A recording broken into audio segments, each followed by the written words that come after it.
The attack happened last week in England.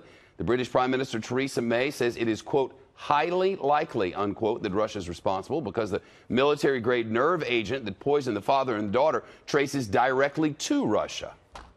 Rich Edson is live with the latest. No condemnation at all. From the U.S., no, a willingness to work with the British and to say that they stand by the British, but we haven't heard that yet here, Shep. What we do have from the British and British Prime Minister Theresa May is an argument that this is a Russian nerve agent, so there are really two possible scenarios. The first is that Russia is responsible for this attack.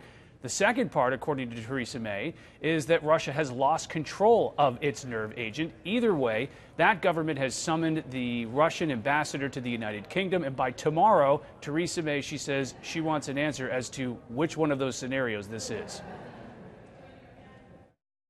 We must now stand ready to take much more extensive measures.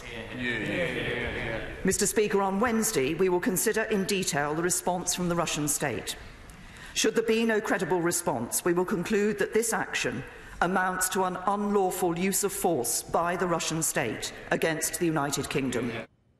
A British reporter in Russia ran into Russian President Vladimir Putin, asked him about all this, whether the Russian government was responsible. He said, "You first get to the bottom of things over there. After that, we can discuss it." Dmitry Peskov, the spokesperson for the Kremlin, says that Russia has nothing to do with this. This happened in Britain. Let the British figure it out, Shep. Sounds like they're at a real impasse on this matter. The British seem to think that the Russians are responsible in one way or another. And at the White House, well, we stand with them.